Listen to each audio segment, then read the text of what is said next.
Você é falante do inglês, já estuda faz tempo, já usa o inglês no mercado de trabalho, mas você está sempre se comparando com aquele amigo, aquele colega, aquele subordinado que está abaixo de você no seu time, ou até com o seu chefe mesmo, porque o inglês deles é melhor do que o seu. Isso é um problema comum.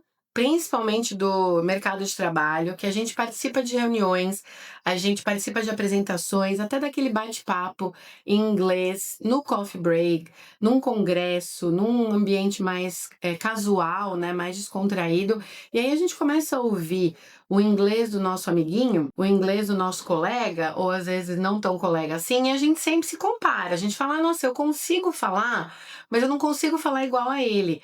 O inglês dele, dela, é muito mais avançado. E às vezes a gente não consegue entender por quê? O que é isso que ele está usando que faz o inglês ficar mais avançado?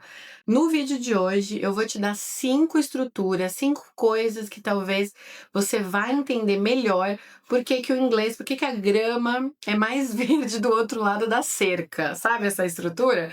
The grass is always greener on the other side. A gente se compara, não é o certo. Eu acho que o ideal realmente é a gente ter uma consciência do nosso inglês, mas com certeza essas 5 coisas do inglês, do vídeo de hoje, do seu inglês, vão te ajudar a levar esse inglês para um outro nível. Se você estiver sentindo que você está no inglês intermediário há muito tempo, essas estruturas, esse tipo de foco no seu estudo pode te ajudar a levar o seu inglês para o nível avançado. Primeira coisa que eu acho importante a gente falar são dos nossos linkers, nossas conjunctions. Com certeza você já ouviu falar do however, do moreover, therefore, nevertheless. Sabe aquelas palavrinhas que ligam frases? Literalmente, a palavra linker é um ligador. Uma ligação. Existem listas e listas de linkers que você pode aos poucos ir incorporando no seu inglês. Então, por exemplo, para sair, para fugir do but, do mas, né? Ah, I like pizza, but I don't like burger. Sei lá, eu sempre uso esse exemplo nos meus vídeos aqui. Mas para não usar o but, a gente pode colocar um however, um on the other hand, um although. Although I like pizza, I don't like burgers.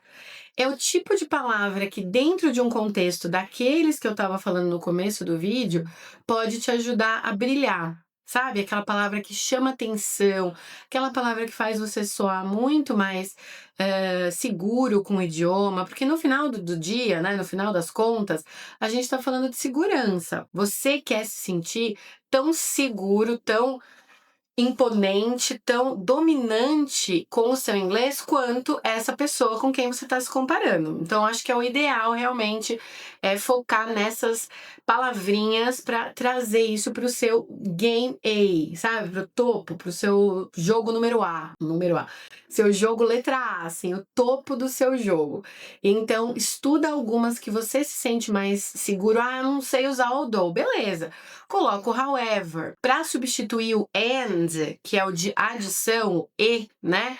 Coloca um moreover, um besides that. Então, pega uma dessas palavrinhas para cada coisa que você precisa conectar e traz para o seu inglês. Primeiro de maneira mecânica. Então, durante as suas aulas de inglês, durante uma reunião, tenta forçar isso para ter certeza que você está usando. E aí, quando você menos perceber, você já vai estar colocando isso dentro de uma situação casual de todo dia e vai estar impressionando. E quem vai estar olhando para você, querendo ter o seu inglês, é o seu outro colega, é o seu outro funcionário, o seu outro chefe, que vai falar que quer ter o inglês igual ao seu. Outra coisa que a gente sempre fala, que é importante para a gente melhorar o nosso inglês, é estender as suas respostas.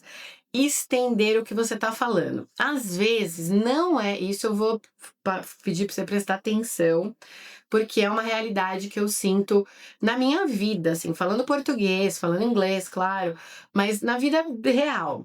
Às vezes, quantidade é melhor do que qualidade. Então, Vou explicar. Às vezes, aquela pessoa que está do seu lado num coffee break, mandando ver no inglês, nem sempre tem o inglês perfeito. Eu vejo isso muito nos programas de viagem, sabe aqueles programas de internet que o pessoal tá viajando o mundo, conversando com o mocinho da rua, conversando com o dono da empresa, conversando com o guia de viagens. E aí parece, quando você tá vendo, parece que o cara tá mandando ver no inglês.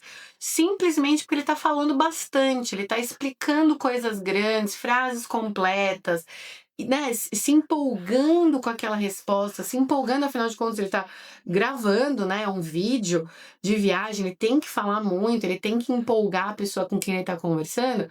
E aí no meio tem um monte de erro. Às vezes tem erro de gramática, erro de vocabulário, erro de pronúncia. Então, às vezes, você esticar mais as suas respostas usando o seu inglês mesmo, não precisa nem sofisticar muito. Às vezes isso vai fazer a maior diferença. De novo, outra pessoa vai estar olhando para você e vai falar: Meu, o inglês dele é maravilhoso, olha o inglês dela, que gracinha, porque você está falando bastante. Uma dica para como fazer essas long answers é treinar speaking. Grava áudios, faz na frente do espelho, manda mensagem pro seu namorado, pra sua namorada, pro seu amigo, pro seu chefe em inglês falado e solta o verbo. Vai falando, falando, falando. Lembra que não precisa estar perfeito. Lembra que até âncora de noticiário da CNN Brasil fala inglês errado, entendeu? Lógico, inglês CNN americana é mais difícil. Mas o importante é se comunicar. Mais é mais nesse caso.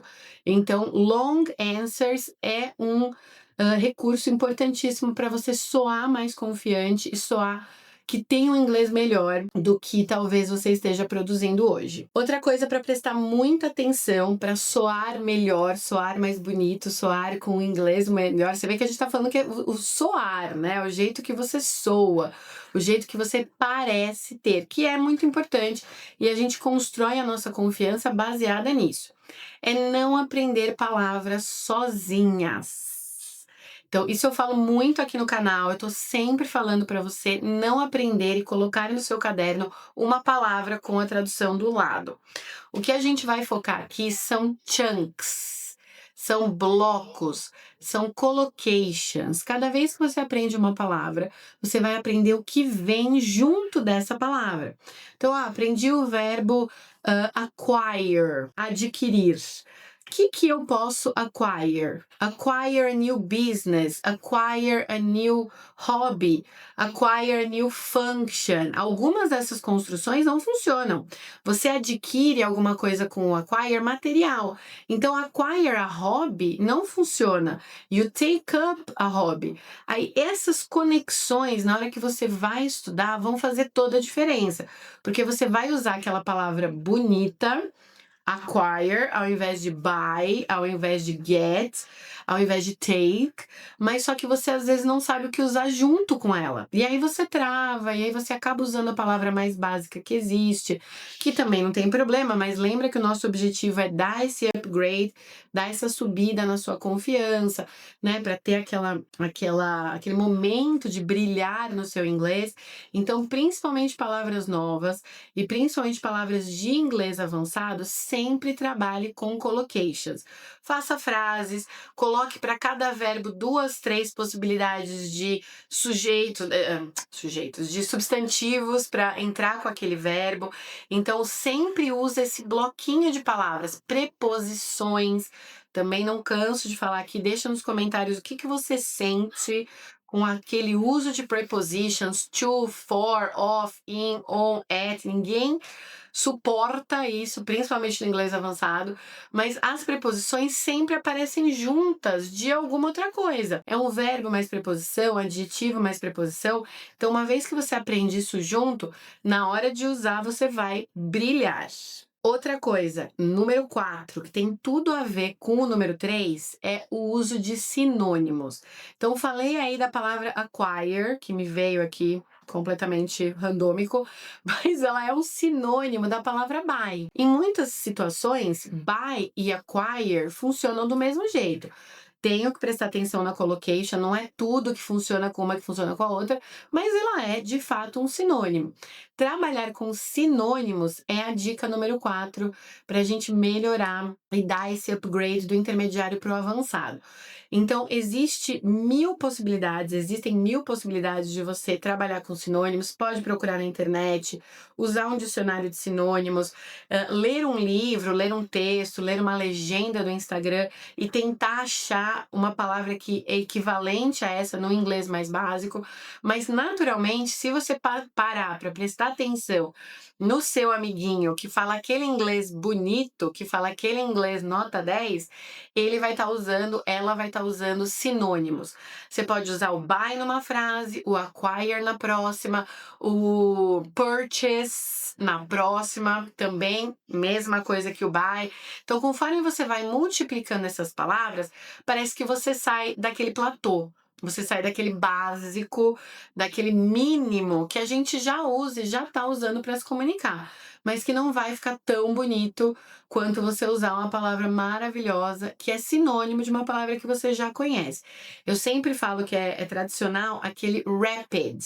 Sabe a primeira palavra que a gente aprende quando a gente está aprendendo inglês, que é o rápido?